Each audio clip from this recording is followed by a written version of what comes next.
Welcome back to Midnight Murmurs. Tonight, we return to the desolate waterways of the Danube for the complete narration of Algernon Blackwood's The Willows. What begins as a quiet journey through an isolated river landscape slowly becomes something far stranger. A place where the wind seems to speak, the willows appear almost alive, and the boundary between our world and something unknowable begins to disappear. Settle in, lower the lights, and listen closely. This is The Willows by Algernon Blackwood. The full narration begins now.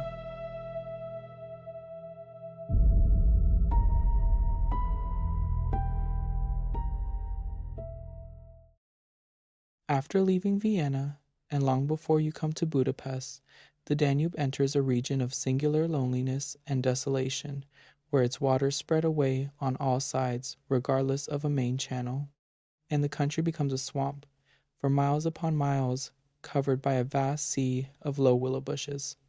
On the big maps, this deserted area is painted in a fluffy blue, growing fainter in color as it leaves the banks, and across it may be seen in large straggling letters the word Sumpfe, meaning marshes.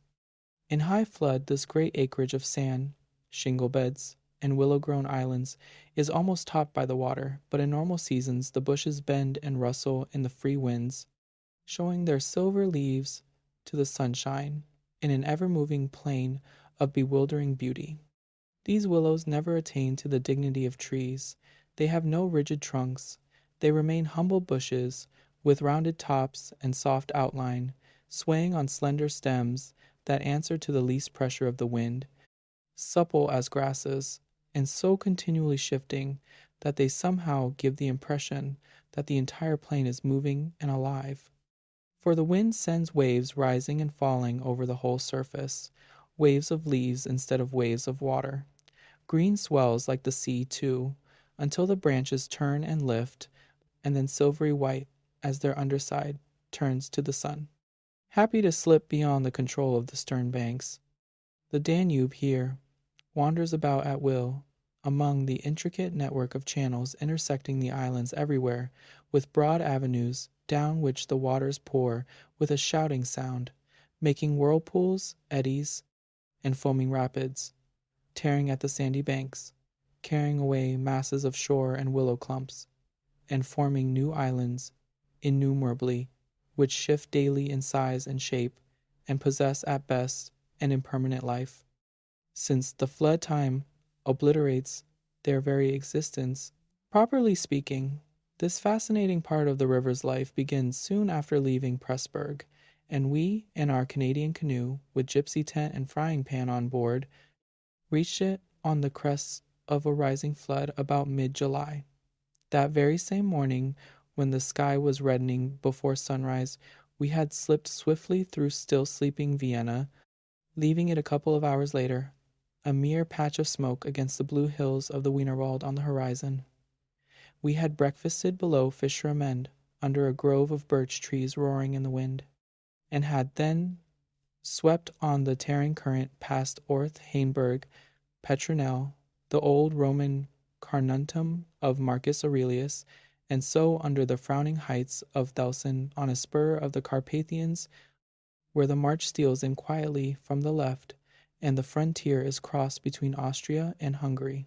Racing along at 12 kilometers an hour soon took us well into Hungary, and the muddy waters, sure sign of flood, sent us aground on many a shingle bed, and twisted us like a cork in many a sudden belching whirlpool before the towers of Pressburg, Hungarian, Posoni, showed against the sky, and then the canoe, leaping like a spirited horse, flew at top speed under the grey walls, negotiated safely the sunken chain of the Fliegende Brücke ferry, turned the corner sharply to the left, and plunged on yellow foam into the wilderness of islands, sandbanks, and swamp land beyond the land of the willows.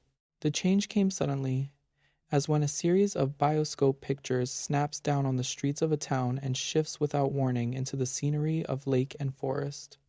We entered the land of desolation on wings, and in less than half an hour there was neither boat nor fishing hut nor red roof, nor any single sign of human habitation and civilization within sight.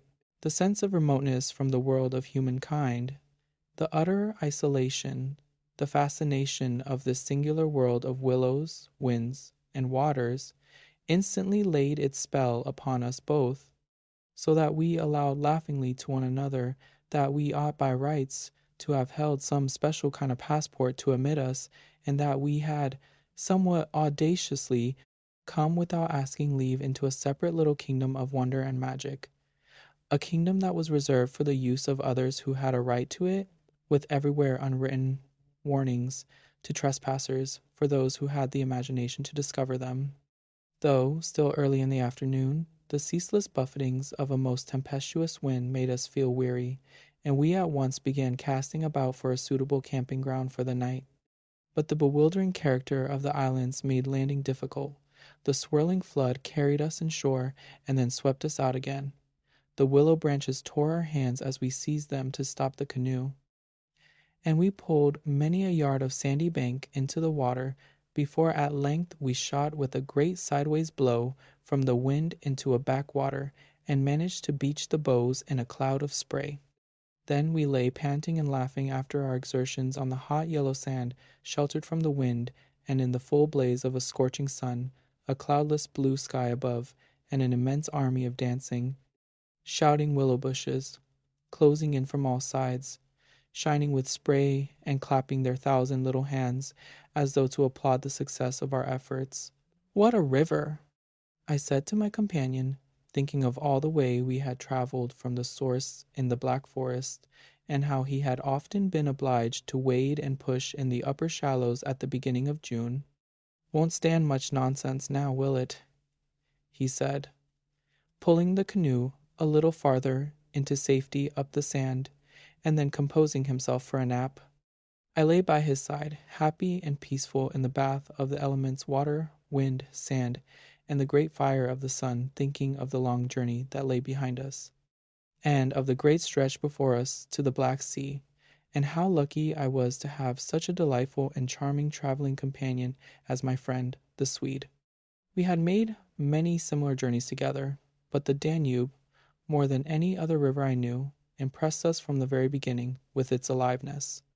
From its tiny bubbling entry into the world among the pinewood gardens of Donaueschingen, until this moment when it began to play the great river game of losing itself among the deserted swamps, unobserved, unrestrained, it had seemed to us like following the growth of some living creature, sleepy at first, but later developing violent desires as it became conscious of its deep soul.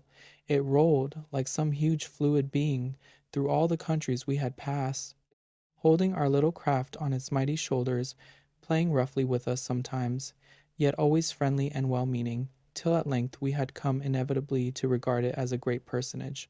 How, indeed, could it be otherwise, since it told us so much of its secret life? At night we heard it singing to the moon as we lay in our tent, uttering that odd sibilant note peculiar to itself, and said to be caused by the rapid tearing of the pebbles along its bed, so great is its hurrying speed. We knew, too, the voice of its gurgling whirlpools, suddenly bubbling up on a surface previously quite calm, the roar of its shallows and swift rapids, its constant steady thundering below all mere surface sounds, and that ceaseless tearing of its icy waters at the banks. How it stood up and shouted when the rains fell flat upon its face, and how its laughter roared out when the wind blew upstream and tried to stop its growing speed. We knew all its sounds and voices, its tumblings and foamings, its unnecessary splashing against the bridges, that self-conscious chatter when there were hills to look on, the affected dignity of its speech when it passed through the little towns, far too important to laugh, and all these faint, sweet whisperings when the sun caught it fairly in some slow curve and poured down upon it till the steam rose. It was full of tricks, too, in its early life, before the great world knew it. There were places in the upper reaches, among the Swabian forests, when yet the first whispers of its destiny had not reached it, where it elected to disappear through holes in the ground, to appear again on the other side of the porous limestone hills and start a new river with another name, leaving, too, so little water in its own bed that we had to climb out and wade and push the canoe through miles of shallows. And its chief pleasure, in those early days of its irresponsible youth, was to lie low, like Brer Fox, just before the little turbulent tributaries came to join it from the Alps, and to refuse to acknowledge them when in, but to run for miles side by side, the dividing line well marked, the very levels different, the Danube utterly declining to recognize the newcomer. Below Passau, however, it gave up this particular trick, for there the inn comes in with a thundering power impossible to ignore, and so pushes and incommodes the parent river that there is hardly room for them in the long twisting gorge that follows, and the Danube is shoved this way and that against the cliffs, and forced to hurry itself, with great waves and much dashing to and fro, in order to get through in time. And during the fight our canoe slipped down from its shoulder to its breast, and had the time of its life among the struggling waves. But the inn taught the old river a lesson, and after Passau it no longer pretended to ignore new arrivals. This was many days back, of course, and since then we had come to know other aspects of the great creature, and across the Bavarian wheat plain of Straubing she wandered so slowly under the blazing June sun that we could well imagine only the surface inches were water, while below there moved, concealed as by a silken mantle, a whole army of undines, passing silently and unseen down to the sea, and very leisurely too, lest they be discovered.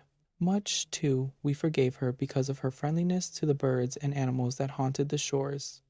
Cormorants lined the banks in lonely places in rows like short black palings, gray crows crowded the shingle beds, storks stood fishing in the vistas of shallower water that opened up between the islands, and hawks, swans, and marsh birds of all sorts filled the air with glinting wings and singing petulant cries.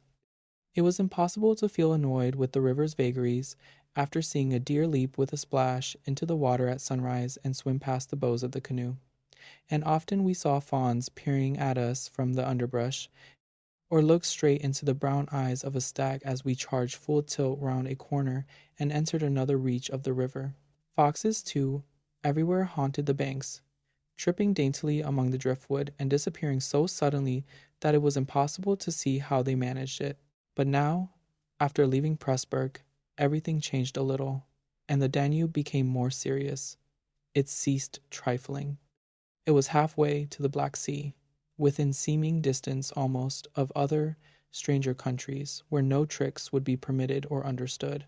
It became suddenly grown up, and claimed our respect and even our awe.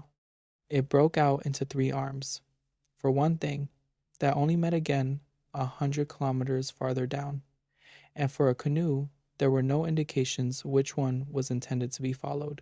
If you take a side channel, said the Hungarian officer we met in the Pressburg shop while buying provisions, you may find yourselves, when the flood subsides 40 miles from anywhere, high and dry, and you may easily starve.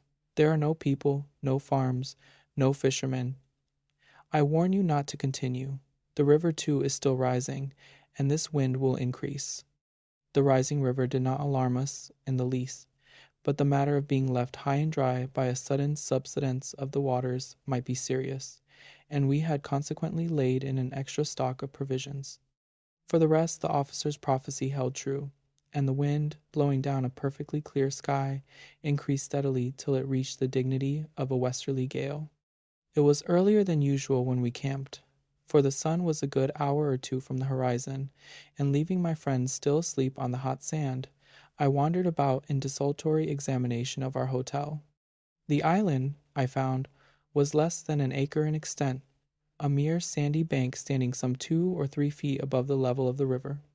The far end, pointing into the sunset, was covered with flying spray which the tremendous wind drove off the crests of the broken waves.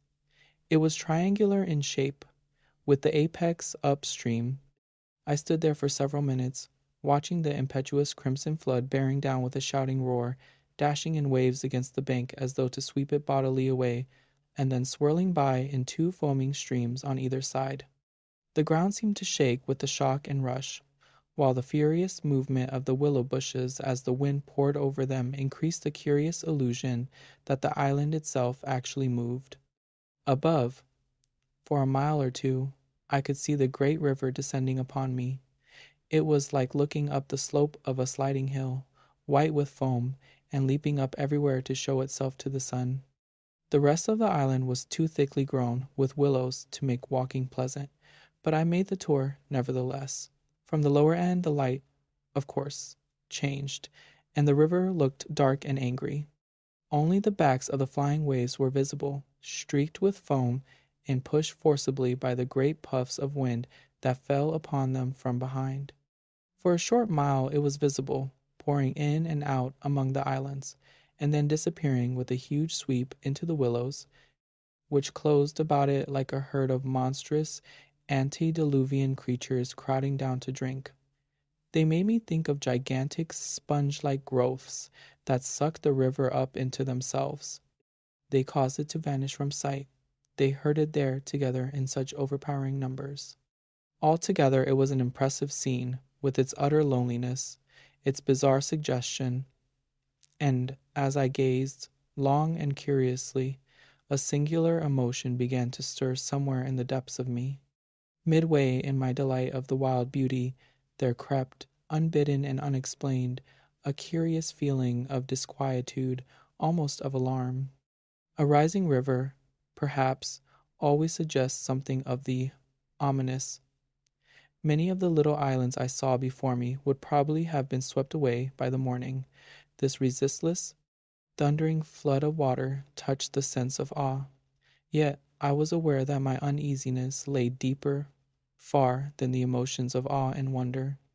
It was not that I felt, nor had it directly to do with the power of the driving wind, this shouting hurricane that might almost carry up a few acres of willows into the air and scatter them like so much chaff over the landscape. The wind was simply enjoying itself, for nothing rose out of the flat landscape to stop it, and I was conscious of sharing its great game with a kind of pleasurable excitement. Yet this novel motion had nothing to do with the wind. Indeed, so vague was the sense of distress I experienced that it was impossible to trace it to its source and deal with it accordingly, though I was aware somehow that it had to do with my realization of our utter insignificance before this unrestrained power of the elements about me. The huge grown river had something to do with it too, a vague, unpleasant idea that we had somehow trifled with these great elemental forces, in whose power we lay helpless every hour of the day and night. For here, indeed, they were gigantically at play together, and the sight appealed to the imagination. But my emotion, so far as I could understand it, seemed to attach itself more particularly to the willow bushes, to these acres and acres of willows, crowding, so thickly growing there, swarming everywhere the eye could reach, pressing upon the river as though to suffocate it, standing in dense array mile after mile beneath the sky, watching, waiting, listening. And, apart quite from the elements, the willows connected themselves subtly with my malaise, attacking the mind insidiously somehow by reason of their vast numbers, and contriving in some way or other to represent to the imagination a new and mighty power, a power, moreover, not altogether friendly to us. Great revelations of nature, of course, never fail to impress in one way or another, and I was no stranger to moods of the kind. Mountains overawe and oceans terrify, while the mystery of great forests exercises a spell peculiarly its own. But all these, at one point or another, somewhere link on intimately with human life and human experience.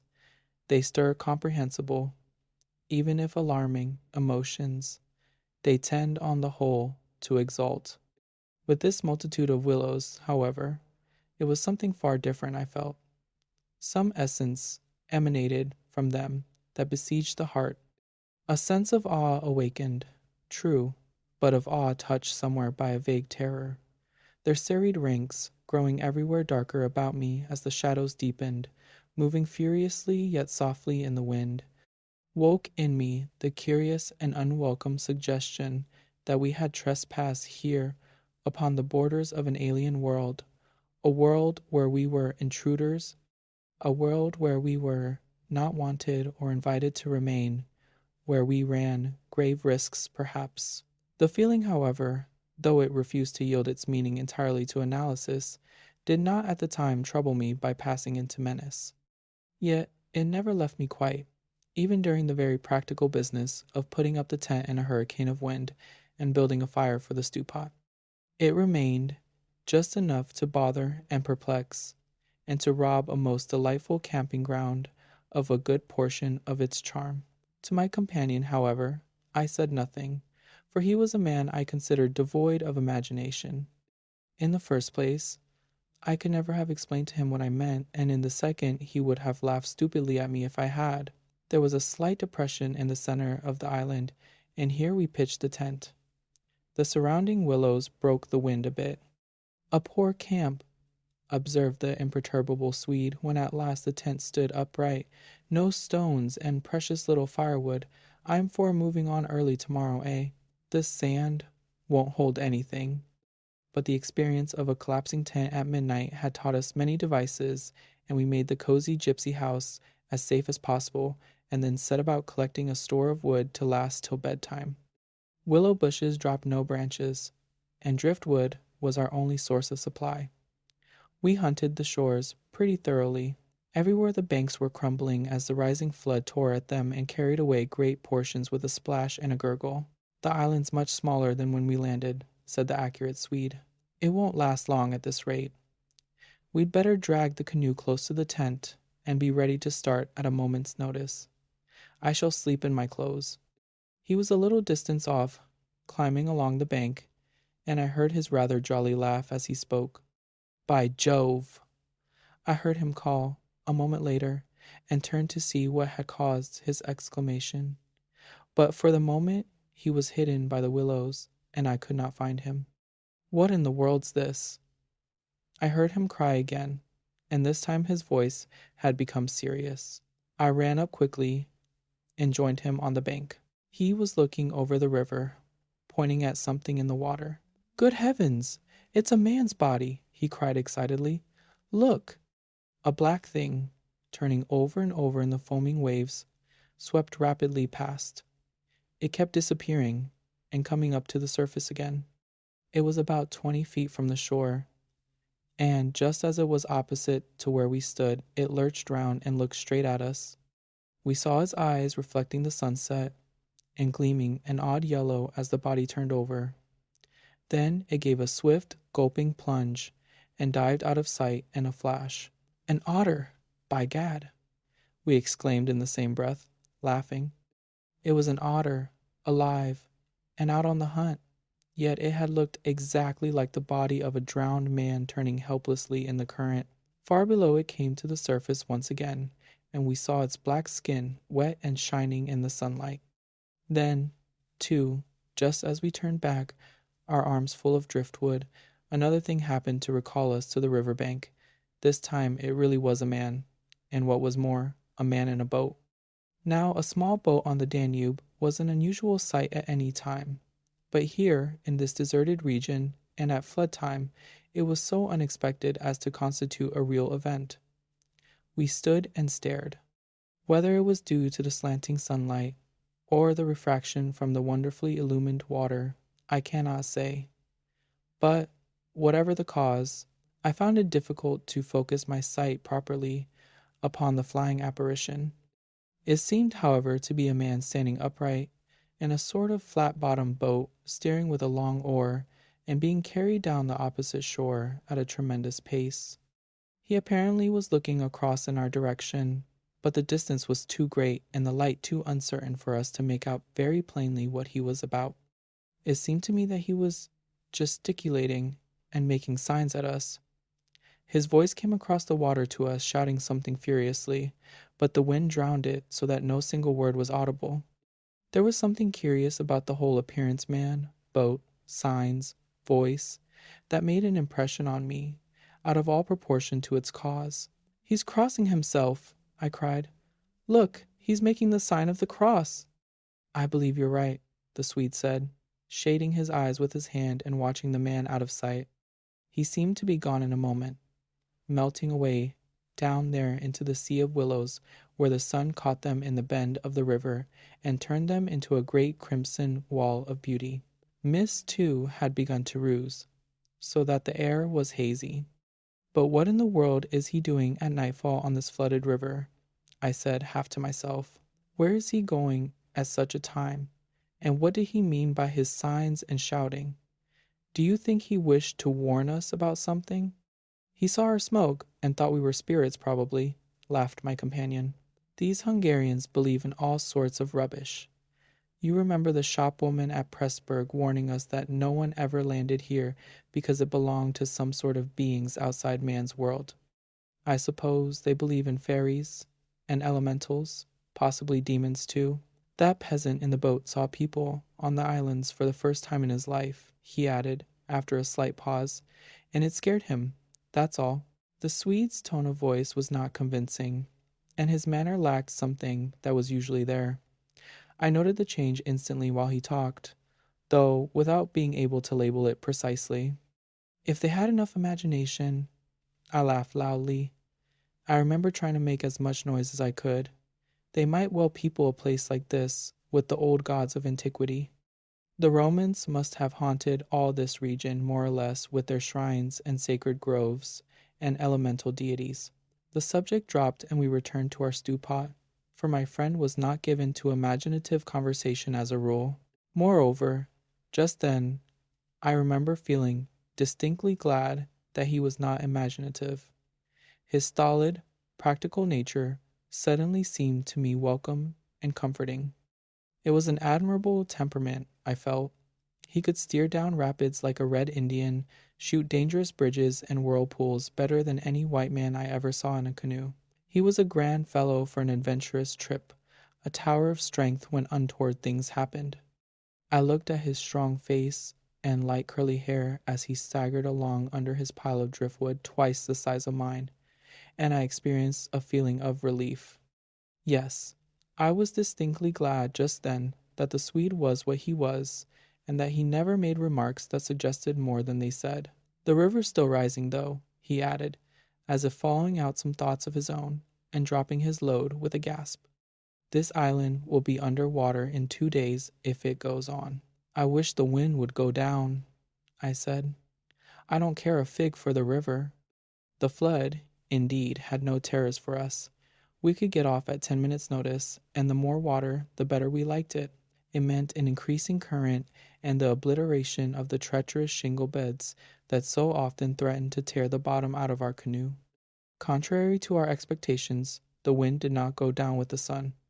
It seemed to increase with the darkness, howling overhead and shaking the willows round us like straws. Curious sounds accompanied it sometimes, like the explosion of heavy guns, and it fell upon the water and the island in great flat blows of immense power. It made me think of the sounds a planet must make, could we only hear it, driving along through space. But the sky kept wholly clear of clouds, and soon after supper the full moon rose up in the east and covered the river and the plain of shouting willows with a light like the day. We lay on the sandy patch beside the fire, smoking, listening to the noises of the night round us, and talking happily of the journey we had already made and of our plans ahead. The map lay spread in the door of the tent, but the high wind made it hard to study, and presently we lowered the curtain and extinguished the lantern. The firelight was enough to smoke and see each other's faces by, and the sparks flew about overhead like fireworks. A few yards beyond, the river gurgled and hissed, and from time to time a heavy splash announced the falling away of further portions of the bank. Our talk, I noticed, had to do with the faraway scenes and incidents of our first camps in the Black Forest, or of other subjects altogether remote from the present setting, for neither of us spoke of the actual moment more than was necessary, almost as though we had agreed tacitly to avoid discussion of the camp and its incidents. Neither the otter nor the boatman, for instance, received the honor of a single mention, though ordinarily these would have furnished discussion for the greater part of the evening. They were, of course, distinct events in such a place. The scarcity of wood made it a business to keep the fire going, for the wind that drove the smoke in our faces wherever we sat helped at the same time to make a forced draft. We took it in turn to make some foraging expeditions into the darkness, and the quantity the Swede brought back always made me feel that he took an absurdly long time finding it, for the fact was I did not care much about being left alone, and yet it always seemed to be my turn to grub about among the bushes or scramble along the slippery banks in the moonlight. The long day's battle with wind and water, such wind and such water, had tired us both, and an early bed was the obvious program. Yet neither of us made the move for the tent. We lay there, tending the fire, talking in desultory fashion, peering about us into the dense willow bushes, and listening to the thunder of wind and river. The loneliness of the place had entered our very bones, and silence seemed natural. For after a bit the sound of our voices became a trifle unreal and forced. Whispering would have been the fitting mode of communication, I felt, and the human voice, always rather absurd amid the roar of the elements, now carried with it something almost illegitimate. It was like talking out loud in church, or in some place where it was not lawful, perhaps not quite safe, to be overheard. The eeriness of this lonely island, set among a million willows, swept by a hurricane and surrounded by hurrying deep waters, touched us both, I fancy. Untrodden by man, almost unknown to man, it lay there beneath the moon, remote from human influence, on the frontier of another world, an alien world, a world tenanted by willows only, and the souls of willows. And we, in our rashness, had dared to invade it, even to make use of it. Something more than the power of its mystery stirred in me as I lay on the sand, feet to fire, and peered up through the leaves at the stars. For the last time I rose to get firewood.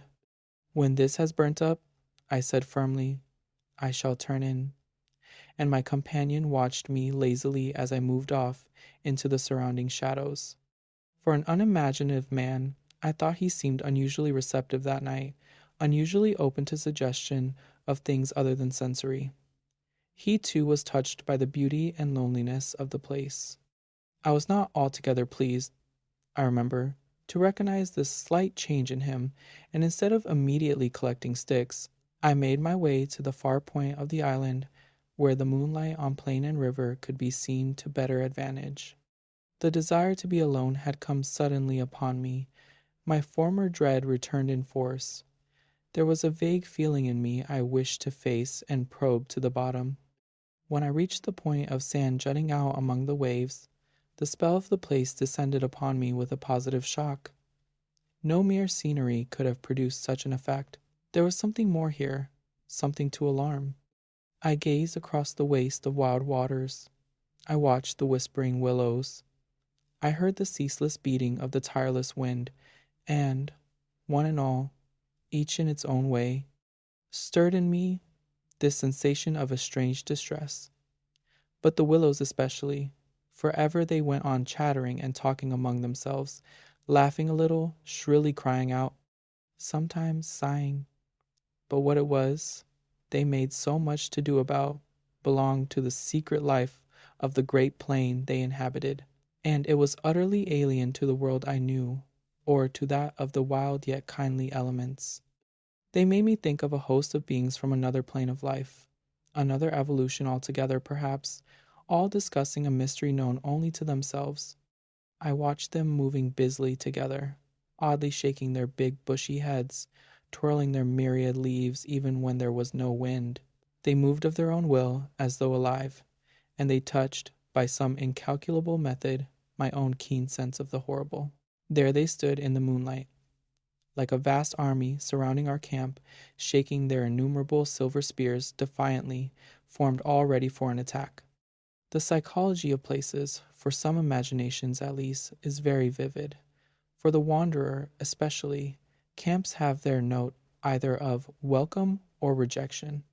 At first, it may not always be apparent, because the busy preparations of tent and cooking prevent. but with the first pause after supper, usually it comes and announces itself. And the note of this willow camp now became unmistakably plain to me. We were interlopers, trespassers. We were not welcomed. The sense of unfamiliarity grew upon me as I stood there watching. We touched the frontier of a region where our presence was resented. For a night's lodging, we might perhaps be tolerated, but for a prolonged and inquisitive stay, no. By all the gods of the trees and wilderness, no. We were the first human influences upon this island, and we were not wanted. The willows were against us.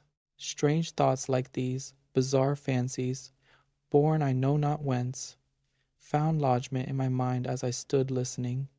What, I thought, if, after all, these crouching willows proved to be alive? If suddenly they should rise up, like a swarm of living creatures, marshaled by the gods whose territory we had invaded, sweep towards us off the vast swamps, booming overhead in the night, and then settle down! As I looked, it was so easy to imagine they actually moved, crept nearer, retreated a little, huddled together in masses, hostile, waiting for the great wind that should finally start them a-running. I could have sworn their aspect changed a little, and their ranks deepened and pressed more closely together. The melancholy, shrill cry of a night bird sounded overhead, and suddenly I nearly lost my balance as the piece of bank I stood upon fell with a great splash into the river, undermined by the flood. I stepped back just in time, and went on hunting for firewood again, half laughing at the odd fancies that crowded so thickly into my mind and cast their spell upon me.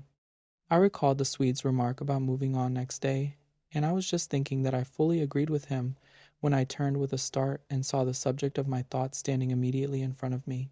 He was quite close. The roar of the elements had covered his approach. "You've been gone so long," he shouted above the wind. "I thought something must have happened to you." But there was that in his tone, and a certain look in his face as well, that conveyed to me more than his usual words, and in a flash I understood the real reason for his coming. It was because the spell of the place had entered his soul too, and he did not like being alone. "River still rising," he cried, pointing to the flood in the moonlight, "and the wind simply awful." He always said the same things, but it was the cry for companionship that gave the real importance to his words. "Lucky," I cried back. "Our tent's in the hollow. I think it'll hold all right." I added something about the difficulty of finding wood, in order to explain my absence, but the wind caught my words and flung them across the river, so that he did not hear, but just looked at me through the branches, nodding his head. "Lucky if we get away without disaster," he shouted, or words to that effect, and I remember feeling half angry with him for putting the thought into words, for it was exactly what I felt myself. There was disaster impending somewhere, and the sense of presentiment lay unpleasantly upon me. We went back to the fire and made a final blaze, poking it up with our feet. We took a last look round. But for the wind, the heat would have been unpleasant. I put this thought into words, and I remember my friend's reply struck me oddly, that he would rather have the heat, the ordinary July weather, than this diabolical wind. Everything was snug for the night, the canoe lying turned over beside the tent, with both yellow paddles beneath her, the provision sack hanging from a willow stem, and the washed-up dishes removed to a safe distance from the fire, all ready for the morning meal. We smothered the embers of the fire with sand, and then turned in. The flap of the tent door was up, and I saw the branches and the stars and the white moonlight. The shaking willows and the heavy buffetings of the wind against our taut little house were the last things I remembered as sleep came down and covered all with its soft and delicious forgetfulness. Suddenly, I found myself lying awake, peering from my sandy mattress through the door of the tent. I looked at my watch pinned against the canvas, and saw by the bright moonlight that it was past 12 o'clock, the threshold of a new day, and I had therefore slept a couple of hours. The Swede was asleep still beside me. The wind howled as before. Something plucked at my heart and made me feel afraid. There was a sense of disturbance in my immediate neighborhood. I sat up quickly and looked out. The trees were swaying violently to and fro as the gusts smote them. but our little bit of green canvas lay snugly safe in the hollow, for the wind passed over it without meeting enough resistance to make it vicious. The feeling of disquietude did not pass, however, and I crawled quietly out of the tent to see if our belongings were safe. I moved carefully so as not to waken my companion. A curious excitement was on me. I was halfway out, kneeling on all fours, when my eye first took in that the tops of the bushes opposite, with their moving tracery of leaves, made shapes against the sky. I sat back on my haunches and stared. It was incredible, surely, but there, opposite and slightly above me, were shapes of some indeterminate sort among the willows, and, as the branches swayed in the wind, they seemed to group themselves about these shapes, forming a series of monstrous outlines that shifted rapidly beneath the moon. Close, about 50 feet in front of me, I saw these things. My first instinct was to waken my companion, that he too might see them, but something made me hesitate the sudden realization, probably, that I should not welcome corroboration. And meanwhile I crouched there, staring in amazement with smarting eyes. I was wide awake. I remember saying to myself that I was not dreaming. They first became properly visible, these huge figures, just within the tops of the bushes, immense, bronze-colored, moving, and wholly independent of the swaying of the branches. I saw them plainly, and noted, now I came to examine them more calmly, that they were very much larger than human, and indeed that something in their appearance proclaimed them to be not human at all. Certainly, they were not merely the moving tracery of the branches against the moonlight. They shifted independently. They rose upwards in a continuous stream from earth to sky, vanishing utterly as soon as they reached the dark of the sky. They were interlaced one with another, making a great column, and I saw their limbs and huge bodies melting in and out of each other, forming this serpentine line that bent and swayed and twisted spirally with the contortions of the wind-tossed trees. They were nude, fluid shapes, passing up the bushes, within the leaves almost rising up in a living column into the heavens. Their faces I never could see. Unceasingly, they poured upwards, swaying in great bending curves, with a hue of dull bronze upon their skins. I stared, trying to force every atom of vision from my eyes. For a long time I thought they must every moment disappear and resolve themselves into the movements of the branches, and prove to be an optical illusion. I searched everywhere for a proof of reality, when all the while I understood quite well that the standard of reality had changed. For the longer I looked, the more certain I became that these figures were real and living, though perhaps not according to the standards that the camera and the biologist would insist upon. Far from feeling fear, I was possessed with a sense of awe and wonder such as I have never known. I seemed to be gazing at the personified, elemental forces of this haunted and primeval region. Our intrusion had stirred the powers of the place into activity. It was we who were the cause of the disturbance, and my brain filled to bursting with stories and legends of the spirits and deities of places that have been acknowledged and worshipped by men in all ages of the world's history. But before I could arrive at any possible explanation, something impelled me to go farther out, and I crept forward on the sand and stood upright. I felt the ground still warm under my bare feet. The wind tore at my hair and face, and the sound of the river burst upon my ears with a sudden roar. These things I knew were real, and proved that my senses were acting normally.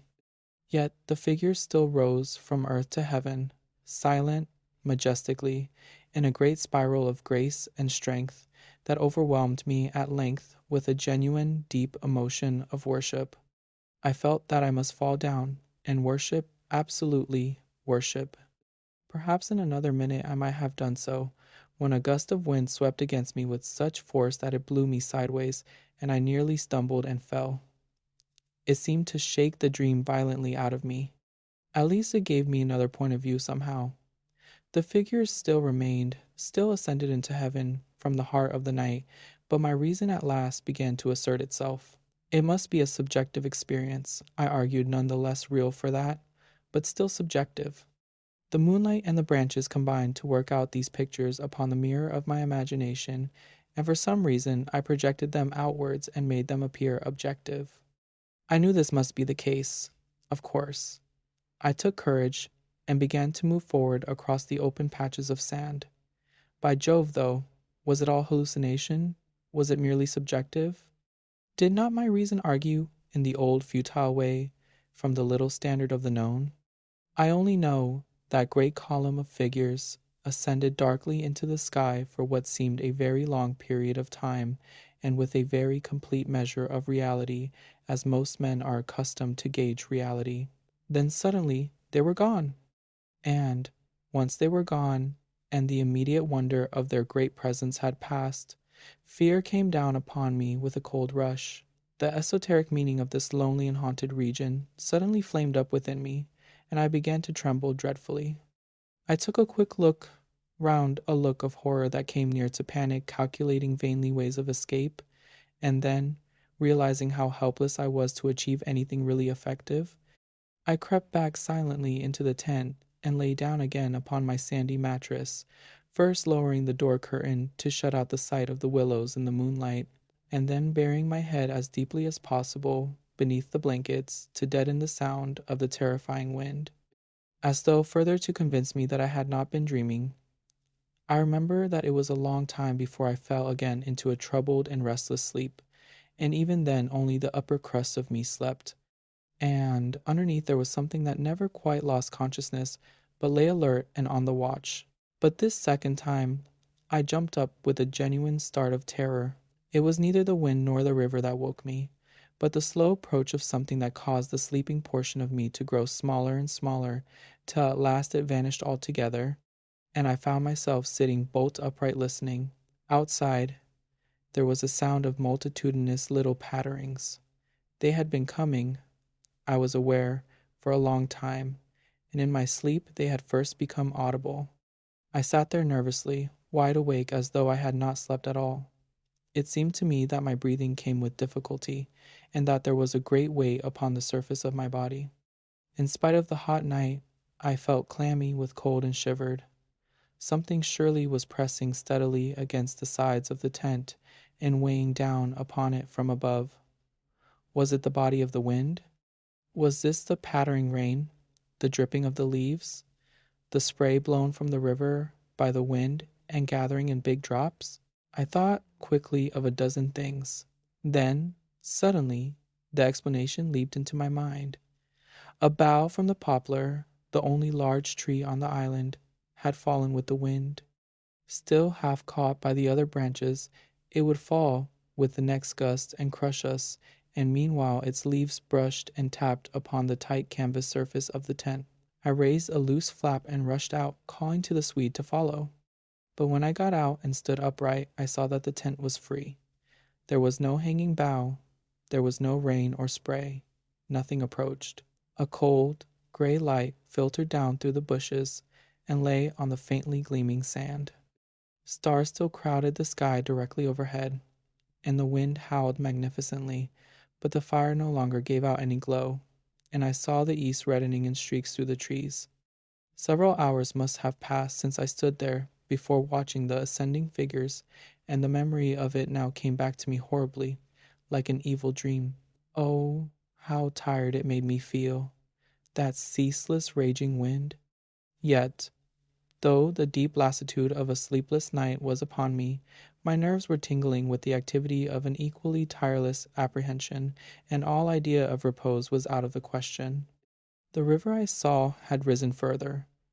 Its thunder filled the air, and a fine spray made itself felt through my thin sleeping shirt. Yet nowhere did I discover the slightest evidence of anything to cause alarm. This deep, prolonged disturbance in my heart remained wholly unaccounted for. My companion had not stirred when I called him, and there was no need to waken him now. I looked about me carefully, noting everything: the turned-over canoe, the yellow paddles, 2 of them, I'm certain, the provision sack and the extra lantern hanging together from the tree, and, crowding everywhere about me, enveloping all, the willows, those endless, shaking willows. A bird uttered its morning cry, and a string of duck passed with whirring flight overhead in the twilight. The sand whirled, dry and stinging, about my bare feet in the wind.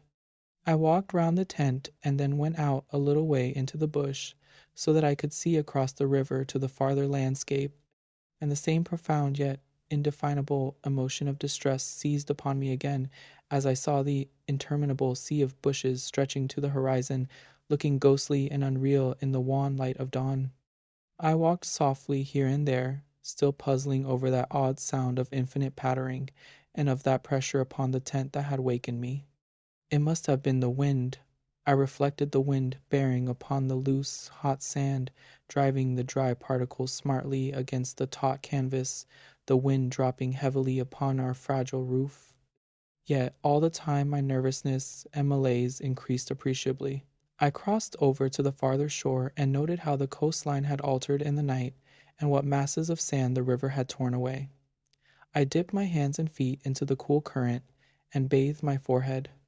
Already there was a glow of sunrise in the sky and the exquisite freshness of coming day. On my way back, I passed purposely beneath the very bushes where I had seen the column of figures rising into the air, and midway among the clumps I suddenly found myself overtaken by a sense of vast terror. From the shadows a large figure went swiftly by. Someone passed me, as sure as ever man did. It was a great staggering blow from the wind that helped me forward again, and once out in the more open space the sense of terror diminished strangely. The winds were about and walking, I remember saying to myself, for the winds often move like great presences under the trees. And altogether the fear that hovered about me was such an unknown and immense kind of fear, so unlike anything I had ever felt before, that it woke a sense of awe and wonder in me that did much to counteract its worst effects. And when I reached a high point in the middle of the island, from which I could see the wide stretch of river, crimson in the sunrise, the whole magical beauty of it all was so overpowering that a sort of wild yearning woke in me and almost brought a cry up into the throat. But this cry found no expression, for as my eyes wandered from the plain beyond to the island round me and noted our little tent, half hidden among the willows, a dreadful discovery leaped out at me, compared to which my terror of the walking winds seemed as nothing at all. For a change, I thought, had somehow come about in the arrangement of the landscape. It was not that my point of vantage gave me a different view, but that an alteration had apparently been effected in the relation of the tent to the willows and of the willows to the tent. Surely the bushes now crowded much closer, unnecessarily, unpleasantly close. They had moved nearer, creeping with silent feet over the shifting sands, drawing imperceptibly nearer by soft, unhurried movements. The willows had come closer during the night. But had the wind moved them, or had they moved of themselves? I recalled the sound of infinite small patterings, and the pressure upon the tent and upon my own heart that caused me to wake in terror. I swayed for a moment in the wind like a tree, finding it hard to keep my upright position on the sandy hillock. There was a suggestion here of personal agency, of deliberate intention, of aggressive hostility, and it terrified me into a sort of rigidity. Then the reaction followed quickly. The idea was so bizarre, so absurd, that I felt inclined to laugh, but the laughter came no more readily than the cry, for the knowledge that my mind was so receptive to such dangerous imaginings brought the additional terror that it was through our minds and not through our physical bodies that the attack would come and was coming. The wind buffeted me about, and very quickly it seemed the sun came up over the horizon, for it was after 4 o'clock, and I must have stood on that little pinnacle of sand longer than I knew, afraid to come down to close quarters with the willows. I returned quietly, creepily, to the tent, first taking another exhaustive look round and, yes, I confess it, making a few measurements. I paced out on the warm sand the distances between the willows and the tent, making a note of the shortest distance particularly. I crawled stealthily into my blankets. My companion, to all appearances, still slept soundly, and I was glad that this was so. Provided my experiences were not corroborated, I could find strength somehow to deny them, perhaps. With the daylight, I could persuade myself that it was all a subjective hallucination, a fantasy of the night, a projection of the excited imagination. Nothing further came in to disturb me, and I fell asleep almost at once, utterly exhausted, yet still in dread of hearing again that weird sound of multitudinous pattering, or of feeling the pressure upon my heart that had made it difficult to breathe. The sun was high in the heavens when my companion woke me from a heavy sleep and announced that the porridge was cooked and there was just time to bathe. The grateful smell of frizzling bacon entered the tent door. "River still rising," he said, "and several islands out in midstream have disappeared altogether. Our own island's much smaller." "Any wood left?" I asked sleepily. "The wood and the island will finish tomorrow in a dead heat," he laughed, "but there's enough to last us till then." I plunged in from the point of the island, which had indeed altered a lot in size and shape during the night, and was swept down in a moment to the landing place opposite the tent. The water was icy, and the banks flew by like the country from an express train. Bathing under such conditions was an exhilarating operation, and the terror of the night seemed cleansed out of me by a process of evaporation in the brain. The sun was blazing hot. Not a cloud showed itself anywhere. The wind, however, had not abated one little jot. Quite suddenly, then, the implied meaning of the Swede's words flashed across me, showing that he no longer wished to leave post-haste, and had changed his mind. Enough to last till tomorrow, he assumed we should stay on the island another night. It struck me as odd. The night before he was so positive the other way. How had the change come about?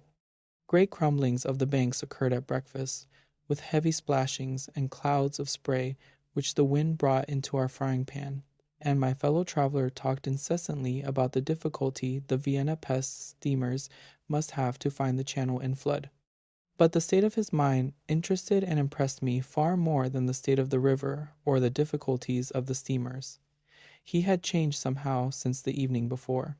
His manner was different, a trifle excited, a trifle shy, with a sort of suspicion about his voice and gestures. I hardly know how to describe it now in cold blood, but at the time I remember being quite certain of one thing, that he had become frightened. He ate very little breakfast, and for once omitted to smoke his pipe. He had the map spread open beside him, and kept studying its markings. "We'd better get off sharp in an hour," I said presently, feeling for an opening that must bring him indirectly to a partial confession at any rate, and his answer puzzled me uncomfortably. "Rather, if they'll let us." "Who'll let us? The elements?" I asked quickly, with affected indifference. "The powers of this awful place, whoever they are," he replied, keeping his eyes on the map.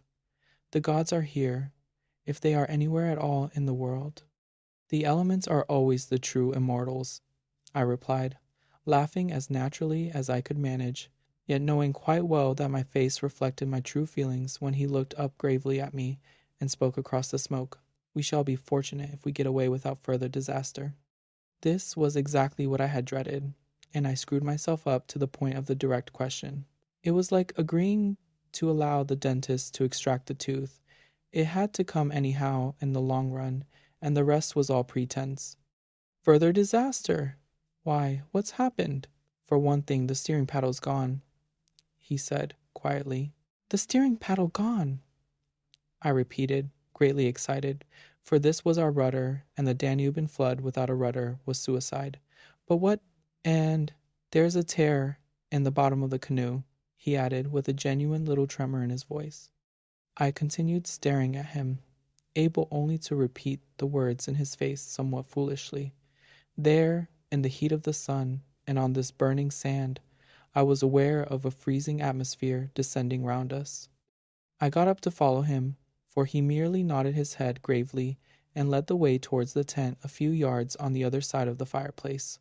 The canoe still lay there as I had last seen her in the night, ribs uppermost, the paddles, or rather the paddle, on the sand beside her. "There's only one," he said, stooping to pick it up. "And here's the rent in the baseboard." It was on the tip of my tongue to tell him that I had clearly noticed 2 paddles a few hours before, but a second impulse made me think better of it, and I said nothing. I approached to see. There was a long, finely made tier in the bottom of the canoe where a little slither of wood had been neatly taken clean out. It looked as if the tooth of a sharp rock or snag had eaten down her length, and investigation showed that the hole went through. Had we launched out in her without observing it, we must inevitably have foundered.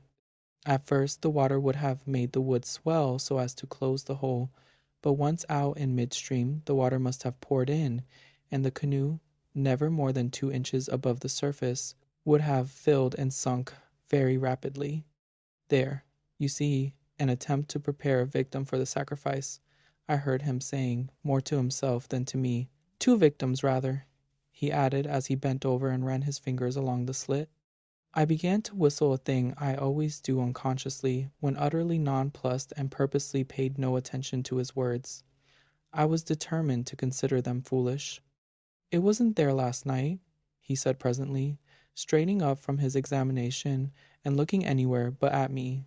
"We must have scratched her in landing, of course," I stopped whistling to say. "The stones are very sharp." I stopped abruptly, for at that moment he turned round and met my eye squarely. I knew just as well as he did how impossible my explanation was. There were no stones, to begin with. "And then there's this to explain too," he added quietly, handing me the paddle and pointing to the blade. A new and curious emotion spread freezingly over me as I took and examined it. The blade was scraped down all over, beautifully scraped, as though someone had sandpapered it with care, making it so thin that the first vigorous stroke must have snapped it off at the elbow. "One of us walked in his sleep and did this thing," I said feebly. Or it has been filed by the constant stream of sand particles blown against it by the wind, perhaps." "Ah," said the Swede, turning away, laughing a little. "You can explain everything. The same wind that caught the steering paddle and flung it so near the bank that it fell in with the next lump that crumbled, I called out after him, absolutely determined to find an explanation for everything he showed me. "I see," he shouted back, turning his head to look at me before disappearing among the willow bushes.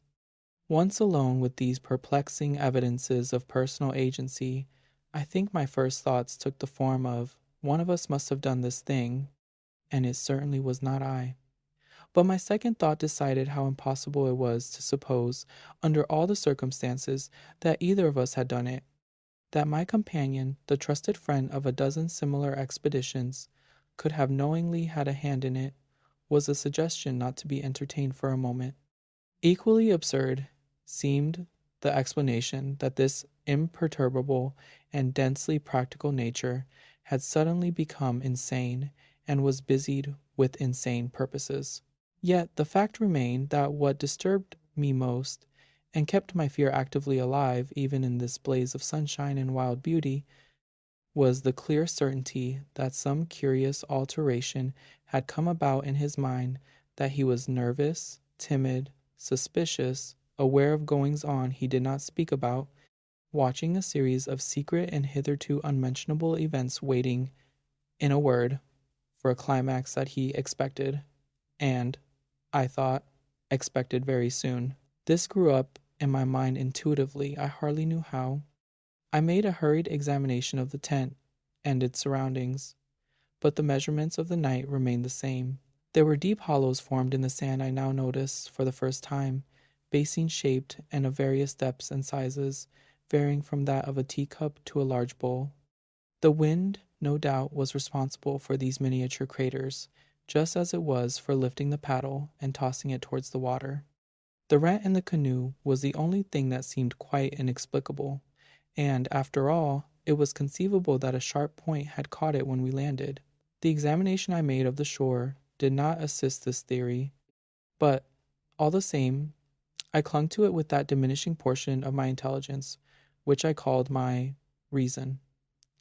An explanation of some kind was an absolute necessity, just as some working explanation of the universe is necessary, however absurd to the happiness of every individual who seeks to do his duty in the world and face the problems of life. The simile seemed to me at the time an exact parallel. I at once set the pitch melting, and presently the Swede joined me at the work, though under the best conditions in the world the canoe could not be safe for traveling till the following day. I drew his attention casually to the hollows in the sand. "Yes," he said, "I know. They're all over the island, but you can explain them, no doubt." "Wind, of course," I answered without hesitation. "Have you never watched those little whirlwinds in the street that twist and twirl everything into a circle?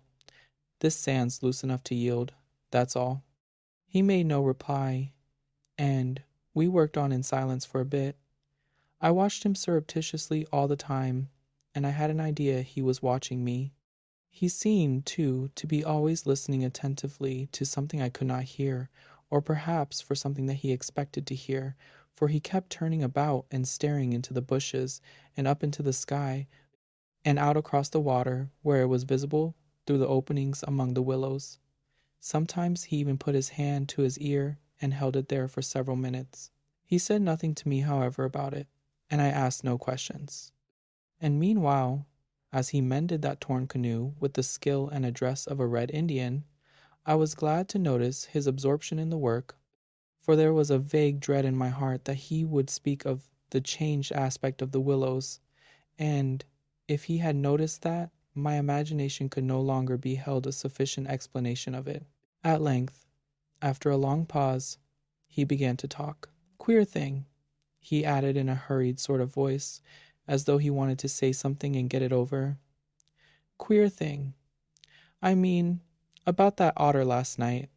I had expected something so totally different that he caught me with surprise, and I looked up sharply.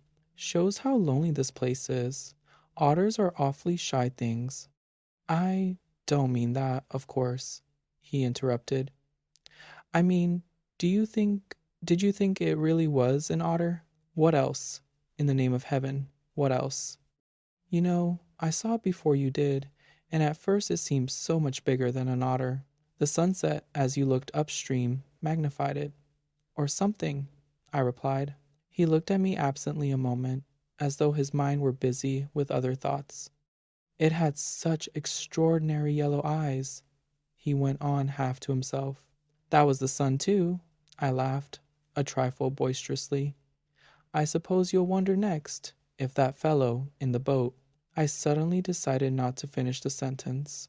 He was in the act again of listening, turning his head to the wind, and something in the expression of his face made me halt. The subject dropped, and we went on with our caulking. Apparently he had not noticed my unfinished sentence. 5 minutes later, however, he looked at me across the canoe, the smoking pitch in his hand, his face exceedingly grave. "I did rather wonder, if you want to know," he said slowly, "what that thing in the boat was. I remember thinking at the time it was not a man. The whole business seemed to rise quite suddenly out of the water." I laughed again boisterously in his face, but this time there was impatience, and a strain of anger too, in my feeling. "Look here now," I cried. "This place is quite queer enough without going out of our way to imagine things. That boat was an ordinary boat, and the man in it was an ordinary man, and they were both going downstream as fast as they could lick. And that otter was an otter, so don't let's play the fool about it."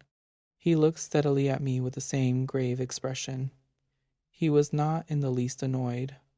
I took courage from his silence, and, for heaven's sake, I went on, "don't keep pretending you hear things, because it only gives me the jumps. And there's nothing to hear but the river and this cursed old thundering wind." "You fool!" he answered in a low, shocked voice. "You utter fool! That's just the way all victims talk, as if you didn't understand just as well as I do." He sneered with scorn in his voice and a sort of resignation. "The best thing you can do is to keep quiet and try to hold your mind as firm as possible. This feeble attempt at self-deception only makes the truth harder when you're forced to meet it." My little effort was over, and I found nothing more to say, for I knew quite well his words were true, and that I was the fool, not he.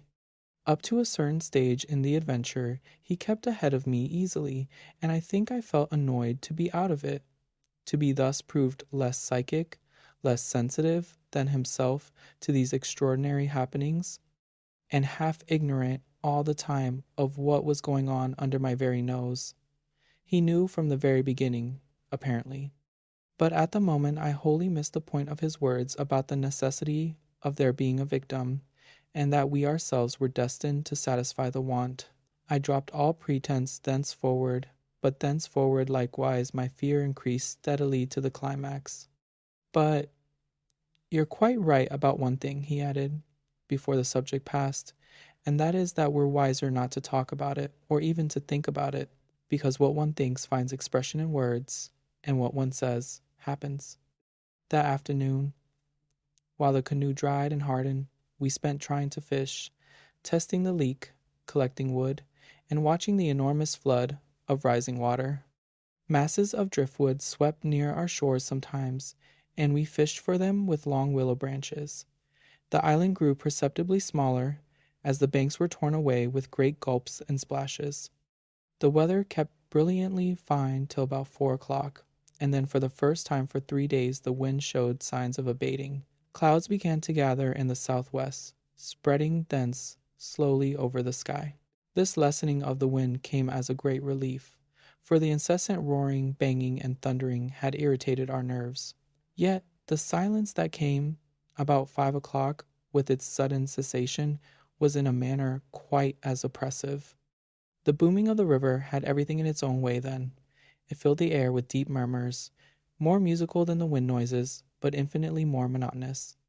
The wind held many notes, rising, falling, always beating out some sort of great elemental tune, whereas the river's song lay between 3 notes, at most dull pedal notes, that held a lugubrious quality foreign to the wind, and somehow seemed to me, in my then nervous state, to sound wonderfully well the music of doom. It was extraordinary, too, how the withdrawal suddenly of bright sunlight took everything out of the landscape that made for cheerfulness. And since this particular landscape had already managed to convey the suggestion of something sinister, the change, of course, was all the more unwelcome and noticeable. For me, I know, the darkening outlook became distinctly more alarming, and I found myself more than once calculating how soon after sunset the full moon would get up in the east, and whether the gathering clouds would greatly interfere with her lighting of the little island. With this general hush of the wind, though it still indulged in occasional brief gusts, the river seemed to grow blacker, the willows to stand more densely together. The latter, too, kept up a sort of independent movement of their own, rustling among themselves when no wind stirred, and shaking oddly from the roots upwards. When common objects in this way become charged with a suggestion of horror, they stimulate the imagination far more than things of unusual appearance, and these bushes, crowding huddled about us, assumed for me in the darkness a bizarre grotesquerie of appearance that lent to them somehow the aspect of purposeful and living creatures. Their very ordinariness, I felt, masked what was malignant and hostile to us. The forces of the region drew nearer with the coming of night. They were focusing upon our island, and more particularly upon ourselves. For thus, somehow, in the terms of the imagination, did my really indescribable sensations in this extraordinary place present themselves. I had slept a good deal in the early afternoon, and had thus recovered somewhat from the exhaustion of a disturbed night, but this only served, apparently, to render me more susceptible than before to the obsessing spell of the haunting. I fought against it, laughing at my feelings as absurd and childish, with very obvious physiological explanations, yet, in spite of every effort, they gained in strength upon me so that I dreaded the night as a child lost in a forest must dread the approach of darkness. The canoe we had carefully covered with a waterproof sheet during the day, and the one remaining paddle had been securely tied by the Swede to the base of a tree, lest the wind should rob us of that too. From 5 o'clock onwards I busied myself with the stew pot and preparations for dinner, it being my turn to cook that night. We had potatoes, onions, bits of bacon fat to add flavor, and a general thick residue from former stews at the bottom of the pot. With black bread broken up into it, the result was most excellent, and it was followed by a stew of plums with sugar and a brew of strong tea with dried milk. A good pile of wood lay close at hand, and the absence of wind made my duties easy. My companion sat lazily watching me, dividing his attentions between cleaning his pipe and giving me useless advice, an admitted privilege of the off-duty man. He had been very quiet all the afternoon, engaged in recalking the canoe, strengthening the tent ropes, and fishing for driftwood while I slept. No more talk about undesirable things had passed between us, and I think his only remarks had to do with the gradual destruction of the island, which he declared was not fully a third smaller than when we first landed. The pot had just begun to bubble when I heard his voice calling to me from the bank where he had wandered away without my noticing. I ran up. "Come and listen," he said, "and see what you make of it." He held his hand cupwise to his ear, as so often before. "Now, do you hear anything?" he asked, watching me curiously. We stood there, listening attentively together. At first, I heard only the deep note of the water and the hissings rising from its turbulent surface. The willows, for once, were motionless and silent.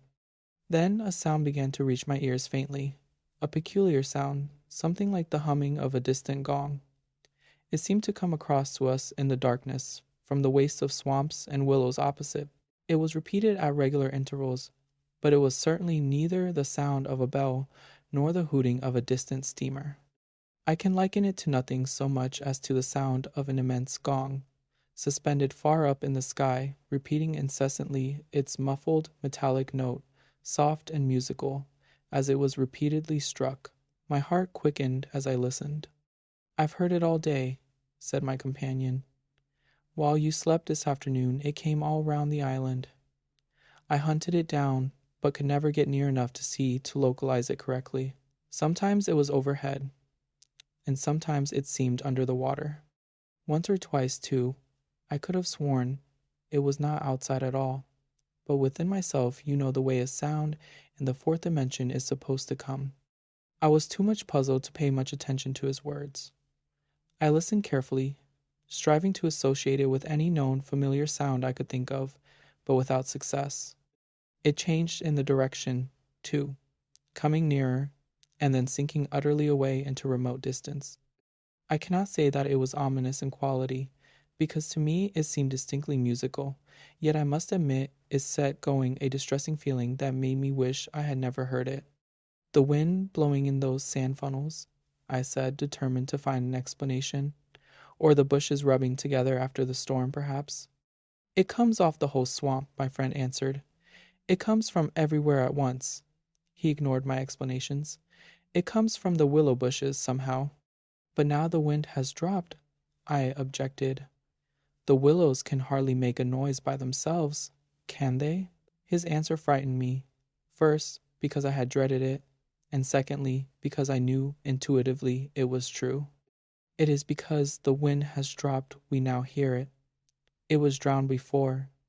It is the cry, I believe, of the—" I dashed back to my fire, warned by the sound of bubbling that the stew was in danger, but determined at the same time to escape further conversation. I was resolute, if possible, to avoid the exchanging of views. I dreaded, too, that he would begin about the gods, or the elemental forces, or something else disquieting, and I wanted to keep myself well in hand for what might happen later. There was another night to be faced before we escaped from this distressing place, and there was no knowing yet what it might bring forth. "Come and cut up bread for the pot," I called to him, vigorously stirring the appetizing mixture. That stew pot held sanity for us both, and the thought made me laugh. He came over slowly and took the provision sack from the tree, fumbling in its mysterious depths, and then emptying the entire contents upon the ground sheet at his feet. "Hurry up!" I cried. "It's boiling!" The Swede burst out into a roar of laughter that startled me. It was forced laughter, not artificial exactly, but mirthless. There's nothing here, he shouted, holding his sides. Bread? I mean, it's gone. There is no bread. They've taken it. I dropped the long spoon and ran up. Everything the sack had contained lay upon the ground sheet, but there was no loaf. The whole dead weight of my growing fear fell upon me and shook me. Then I burst out laughing too. It was the only thing to do, and the sound of my laughter also made me understand his. The strain of psychical pressure caused this explosion of unnatural laughter in both of us. It was an effort of repressed forces to seek relief. It was a temporary safety valve. And with both of us, it ceased quite suddenly. How criminally stupid of me! I cried, still determined to be consistent and find an explanation. I clean forgot to buy a loaf at Pressburg. That chattering woman put everything out of my head, and I must have left it lying on the counter, or— The oatmeal, too, is much less than it was this morning, the Swede interrupted. Why in the world need he draw attention to it? I thought angrily. There's enough for tomorrow, I said, stirring vigorously, and we can get lots more at Comorn or Gran. In 24 hours we shall be miles from here. I hope so to God, he muttered, putting the things back into the sack. Unless we're claimed first as victims for the sacrifice, he added with a foolish laugh. He dragged the sack into the tent, for safety's sake, I suppose, and I heard him mumbling to himself, but so indistinctly that it seemed quite natural for me to ignore his words.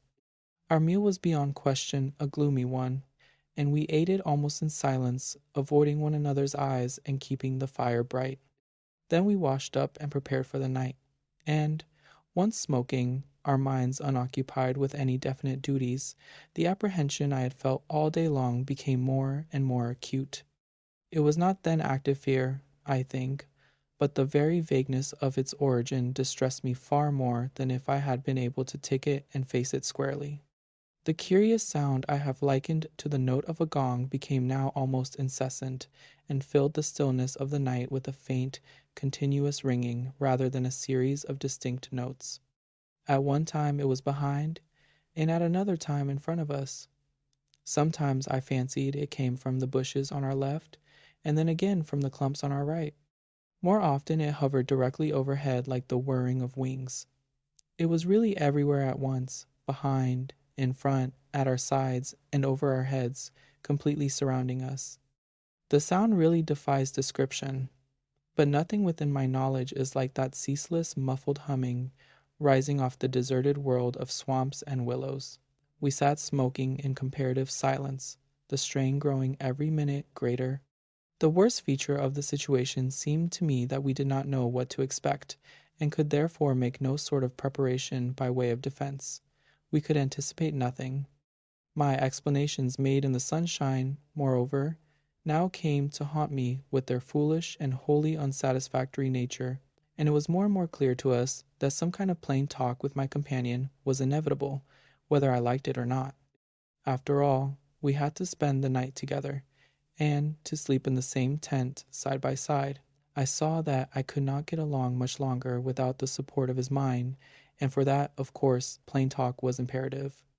As long as possible, however, I postponed this little climax, and tried to ignore or laugh at the occasional sentences he flung into the emptiness. Some of these sentences, moreover, were confoundedly disquieting to me, coming as they did to corroborate much that I felt myself. Corroboration, too, which made it so much more convincing from a totally different point of view. He composed such curious sentences and hurled them at me in such an inconsequential sort of way, as though his main line of thought was secret to himself, and these fragments were mere bits. He found it impossible to digest. He got rid of them by uttering them. Speech relieved him. It was like being sick.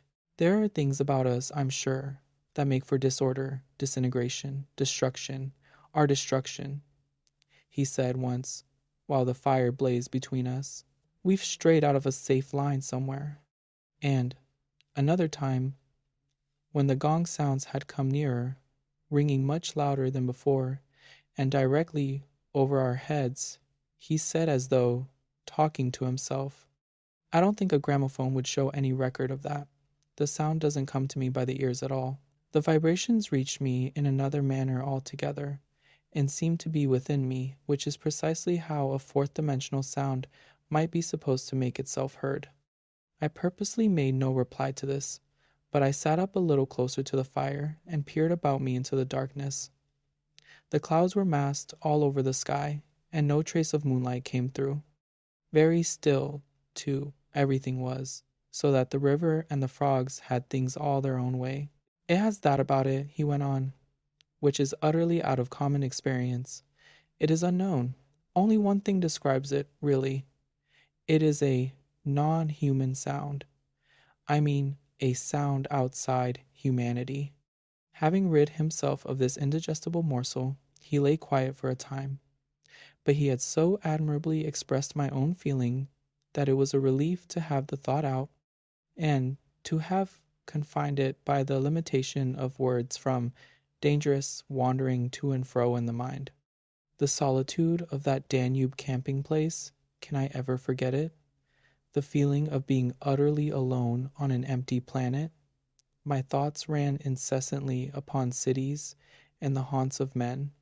I would have given my soul, as the saying is, for the feel of those Bavarian villages we had passed through by the score, for the normal, human commonplaces, peasants drinking beer, tables beneath the trees, hot sunshine, and a ruined castle on the rocks behind the red-roofed church.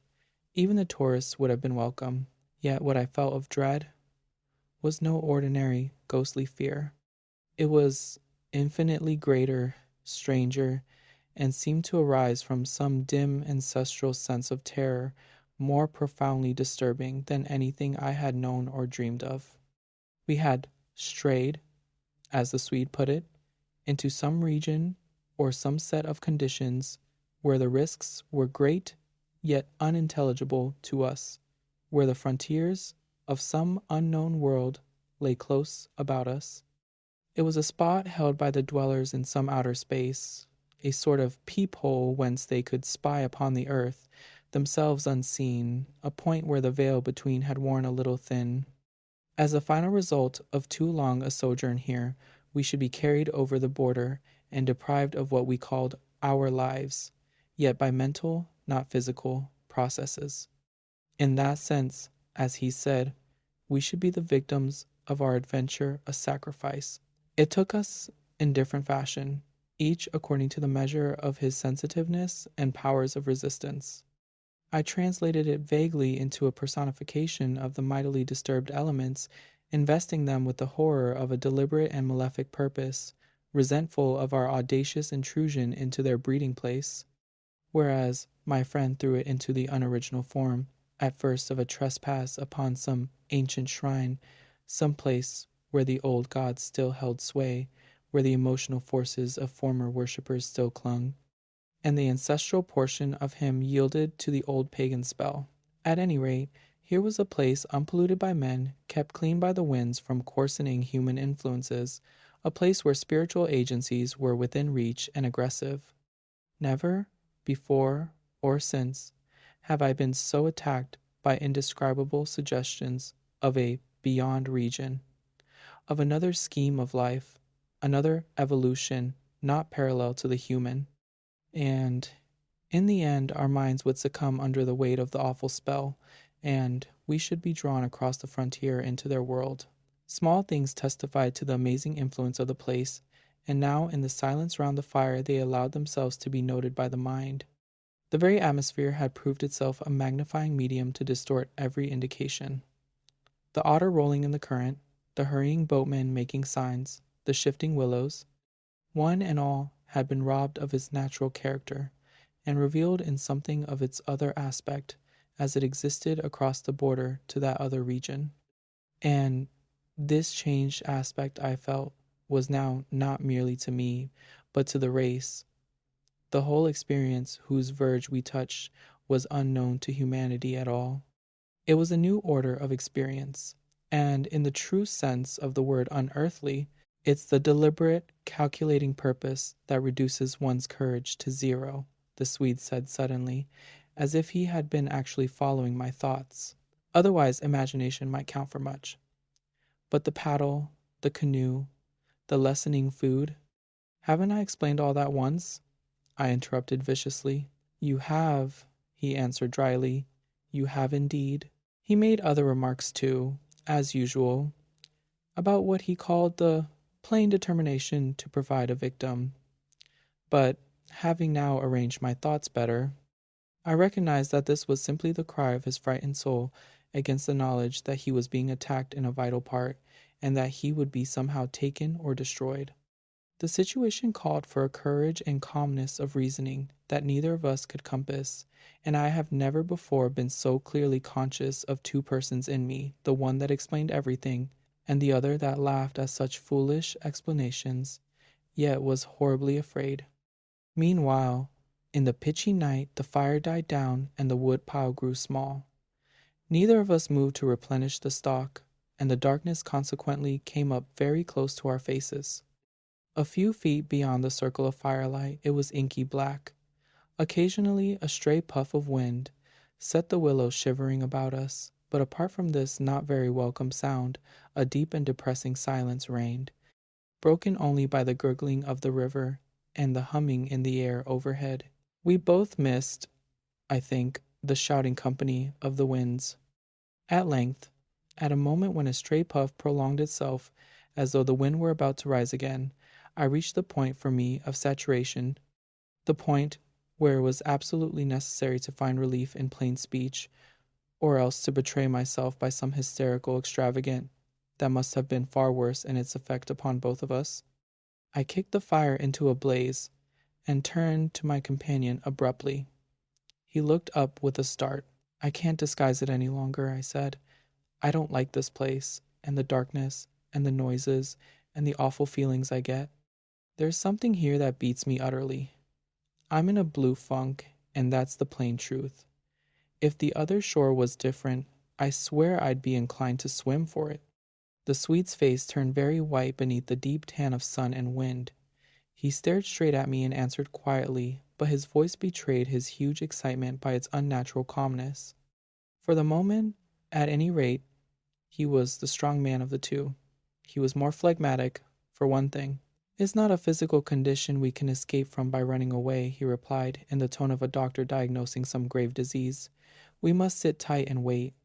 There are forces close here that could kill a herd of elephants in a second as easily as you or I could squash a fly. Our only chance is to keep perfectly still. Our insignificance perhaps may save us. I put a dozen questions into my expression of face, but found no words. It was precisely like listening to an accurate description of a disease whose symptoms had puzzled me. I mean that so far, although aware of our disturbing presence, they have not found us, not located us, as the Americans say, he went on. They're blundering about like men hunting for a leak of gas. The paddle and canoe and provisions prove that. I think they feel us, but cannot actually see us. We must keep our minds quiet. It's our minds they feel. We must control our thoughts, or it's all up with us. Death, you mean? I stammered, icy with the horror of his suggestion. Worse by far, he said. Death, according to one's belief, means either annihilation or release from the limitations of the senses, but it involves no change of character. You don't suddenly alter just because the body's gone, but this means a radical alteration, a complete change, a horrible loss of oneself by substitution far worse than death, and not even annihilation. We happen to have camped in a spot where their region touches ours, where the veil between has worn thin horrors. He was using my very own phrase, my actual words, so that they are aware of our being in their neighborhood. But who are aware? I asked. I forgot the shaking of the willows in the windless calm, the humming overhead, everything except that I was waiting for an answer that I dreaded more than I can possibly explain. He lowered his voice at once to reply, leaning forward a little over the fire, an indefinable change in his face that made me avoid his eyes and look down upon the ground. All my life, he said, I have been strangely, vividly conscious of another region not far removed from our own world in one sense.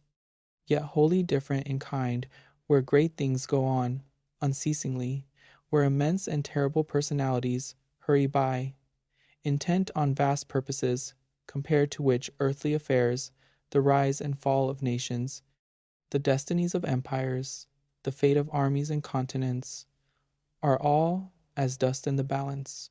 Vast purposes, I mean, that deal directly with the soul, and not indirectly with mere expressions of the soul. I suggest, just now, I began, seeking to stop him, feeling as though I were face to face with a madman. But he instantly overbore me with his torrent that had to come. You think, he said, it is the spirit of the elements, and I thought perhaps it was the old gods. But I tell you now it is neither. These would be comprehensible entities, for they have relations with men, depending upon them for worship or sacrifice, whereas these beings who are now about us have absolutely nothing to do with mankind, and it is mere chance that their space happens just at this spot to touch our own. The mere conception which his words somehow made so convincing as I listened to them there in the dark stillness of that lonely island set me shaking a little all over. I found it impossible to control my movements. And what do you propose? I began again. A sacrifice, a victim, might save us by distracting them until we could get away, he went on, just as the wolves stopped to devour the dogs and give the sleigh another start. But I see no chance of any other victim now. I stared blankly at him. The gleam in his eye was dreadful. Presently he continued, It's the willows, of course. The willows mask the others, but the others are feeling about for us. If we let our minds betray our fear, we're lost utterly.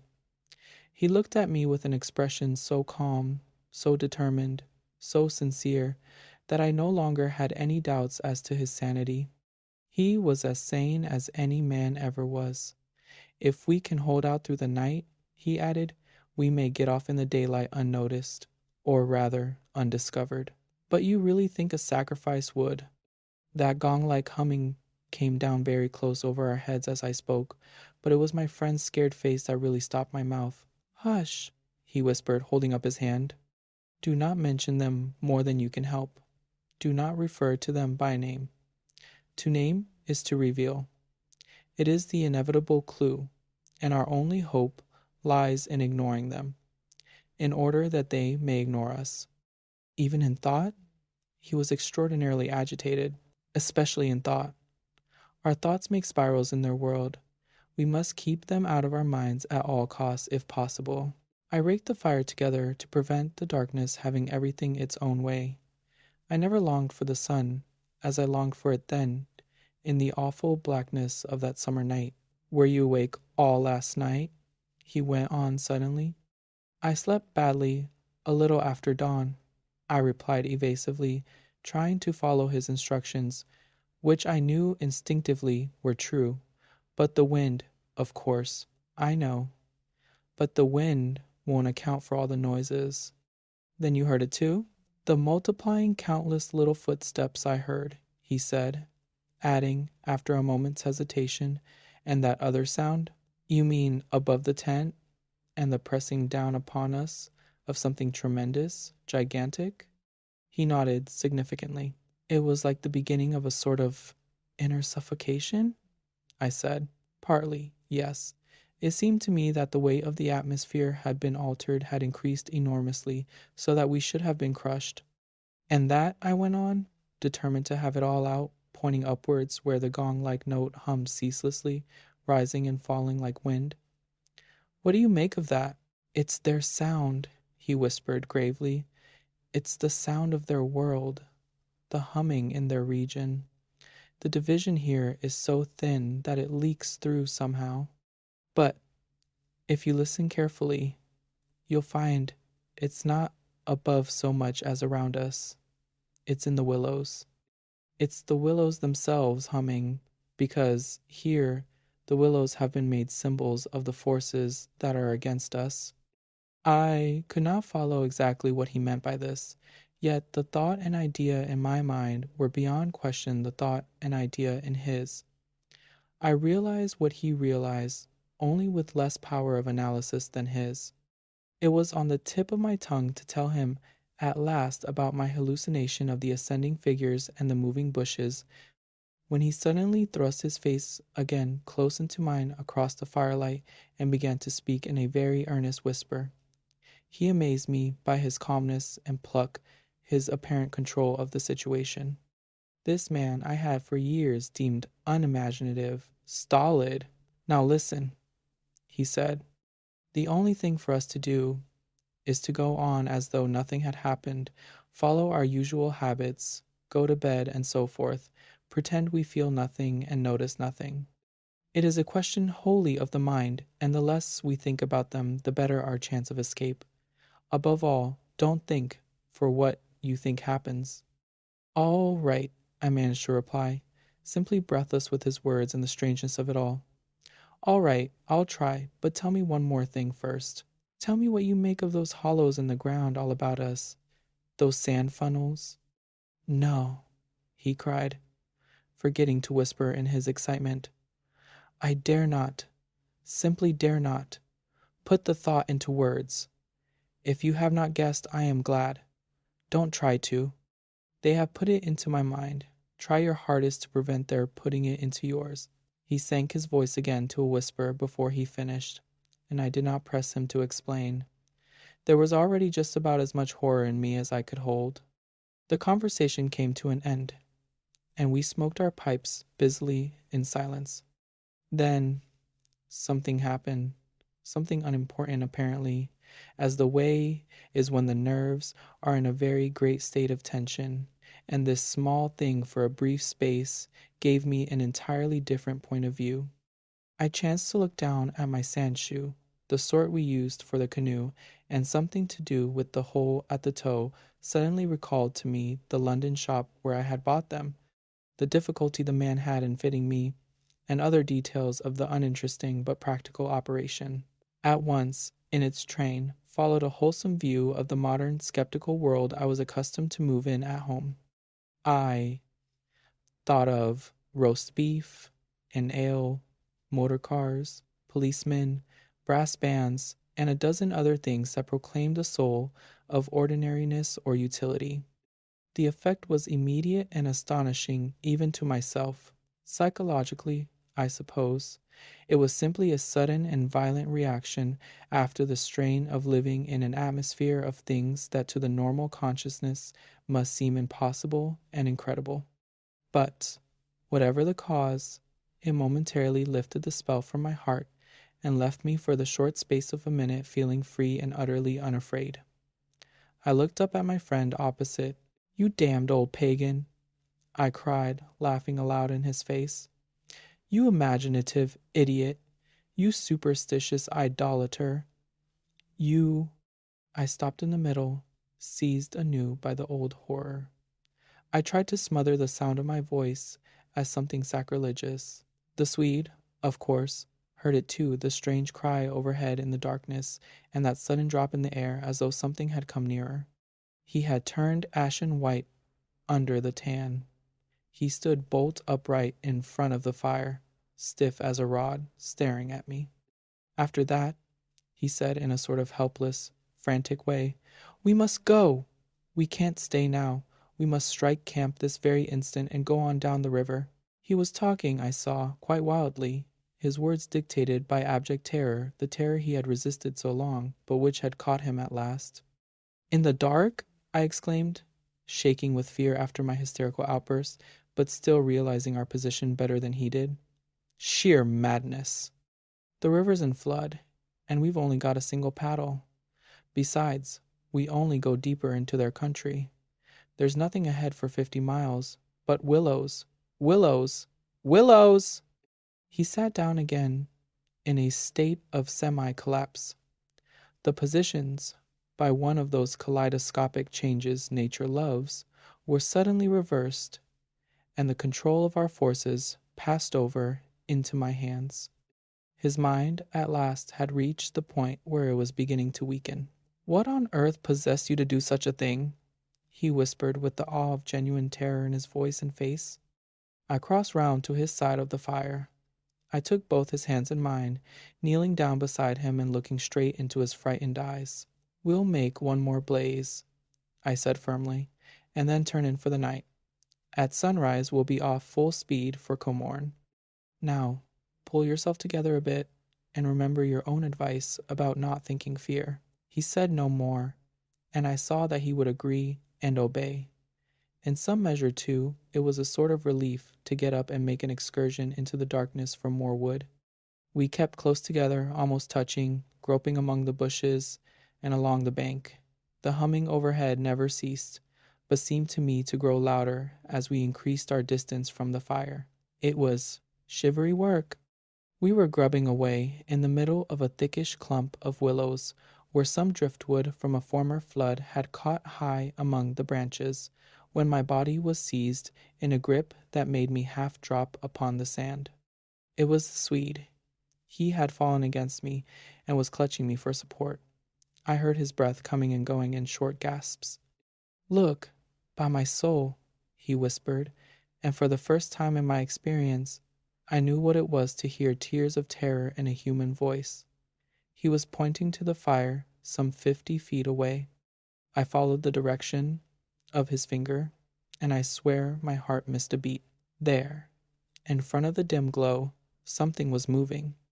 I saw it through a veil that hung before my eyes like the gauze drop curtain used at the back of a theater hazily a little.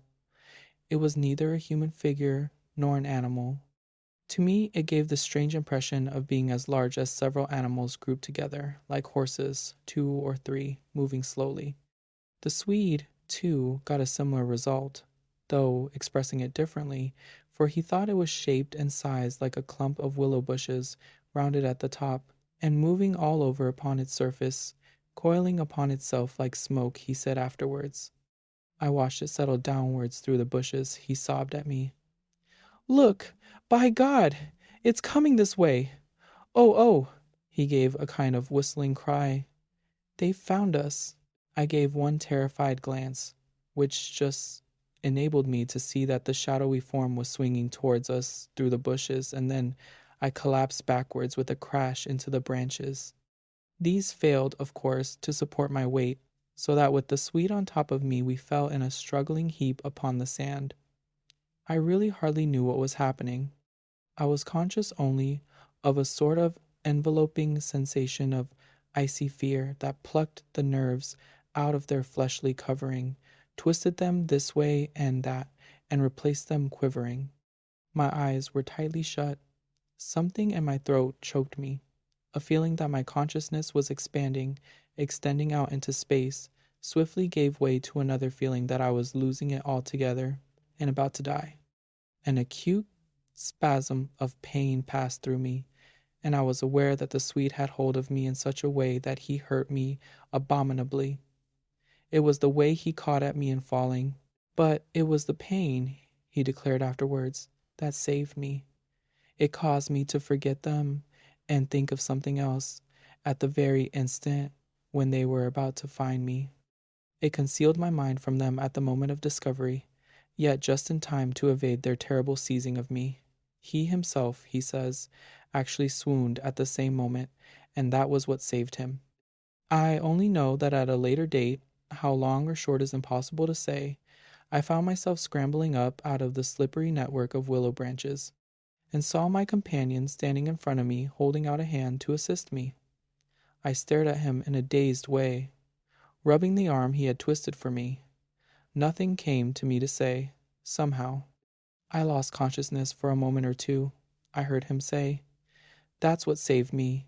It made me stop thinking about them. "You nearly broke my arm in two," I said, uttering my only connected thought at the moment. A numbness came over me. "That's what saved you," he replied. "Between us, we've managed to set them off on a false tack somewhere. The humming has ceased. It's gone for the moment at any rate." A wave of hysterical laughter seized me again, and this time spread to my friend 2 great healing gusts of shaking laughter that brought a tremendous sense of relief in their train. We made our way back to the fire and put the wood on so that it blazed at once. Then we saw that the tent had fallen over and lay in a tangled heap upon the ground. We picked it up, and during the process tripped more than once and caught our feet in sand. "It's those sand funnels," exclaimed the Swede. when the tent was up again and the firelight lit up the ground for several yards about us. And look at the size of them! All round the tent and about the fireplace, where we had seen the moving shadows, there were deep funnel-shaped hollows in the sand, exactly similar to the ones we had already found over the island, only far bigger and deeper, beautifully formed, and wide enough in some instances to admit the whole of my foot and leg. Neither of us said a word. We both knew that sleep was the safest thing we could do, and to bed we went accordingly without further delay, having first thrown sand on the fire and taken the provision sack and the paddle inside the tent with us. The canoe, too, we propped in such a way at the end of the tent that our feet touched it, and the least motion would disturb and wake us. In case of emergency, too, we again went to bed in our clothes, ready for a sudden start. It was my firm intention to lie awake all night and watch, but the exhaustion of nerves and body decreed otherwise, and sleep after a while came over me with a welcome blanket of oblivion. The fact that my companion also slept quickened its approach. At first he fidgeted and constantly sat up, asking me if I heard this or heard that.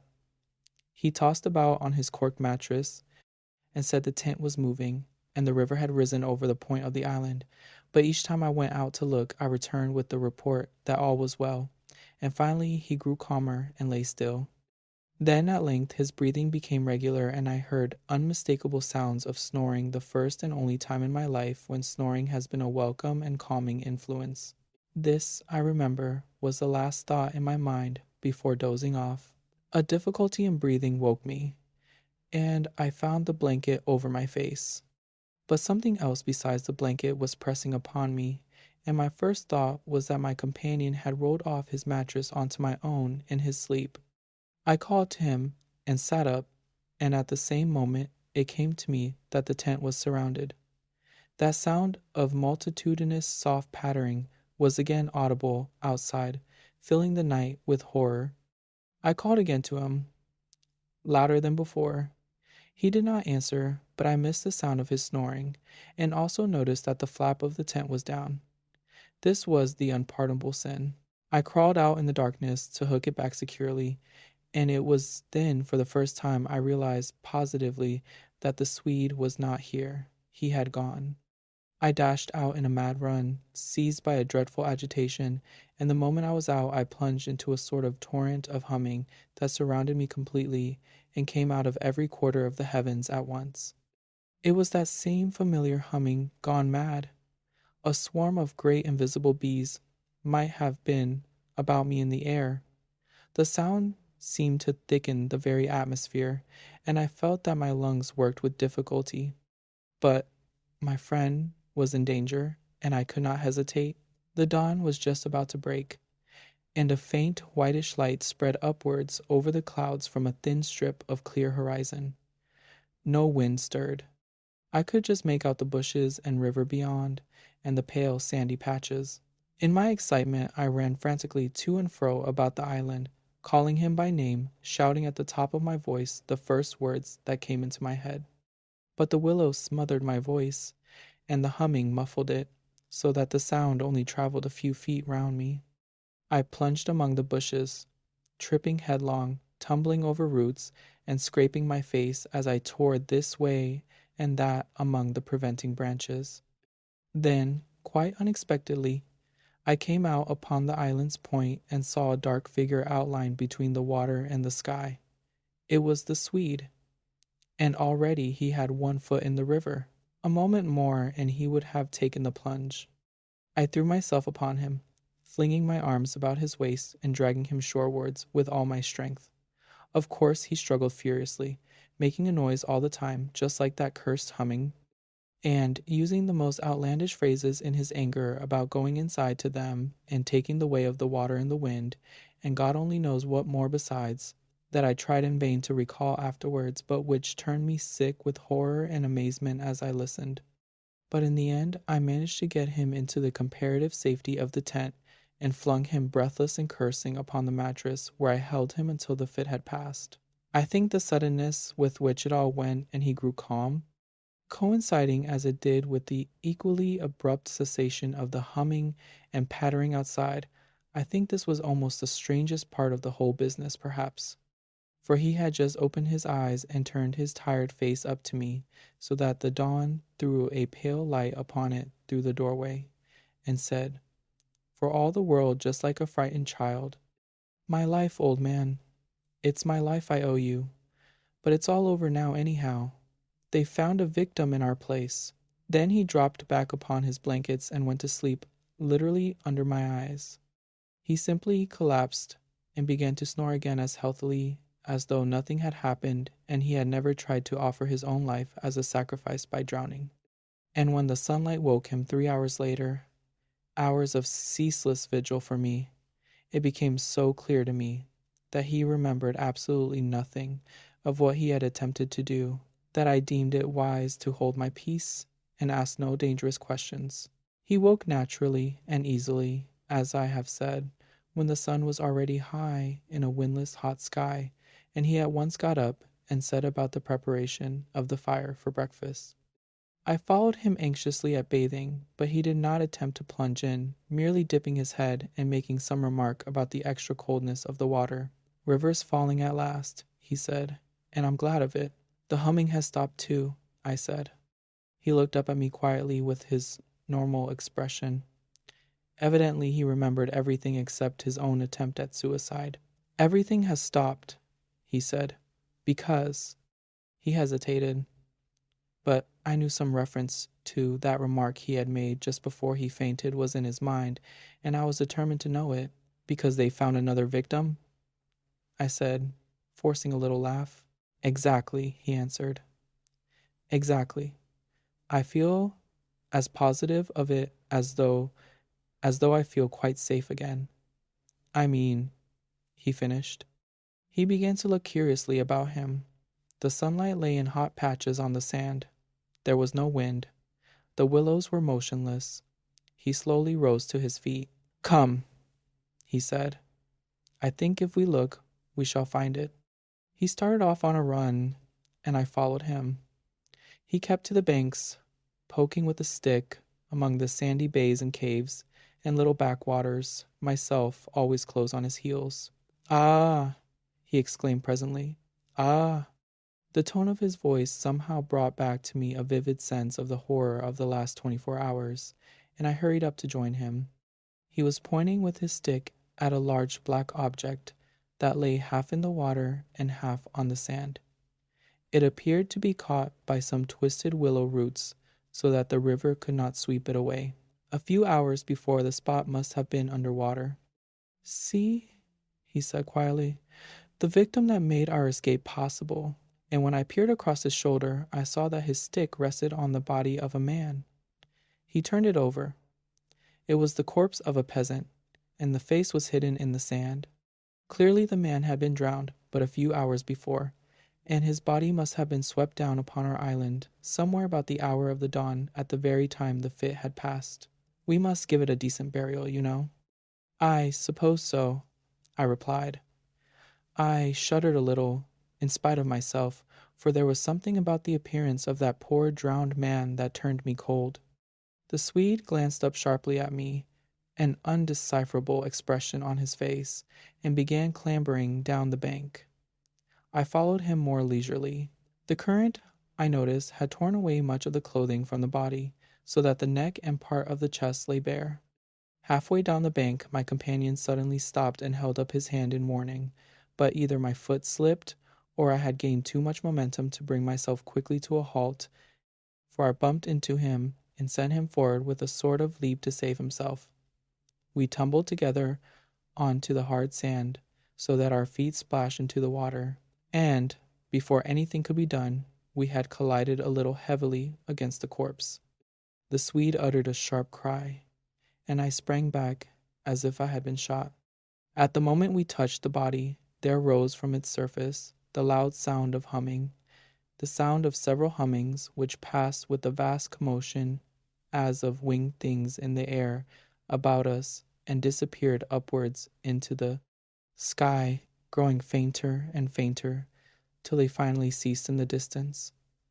It was exactly as though we had disturbed some living yet invisible creatures at work.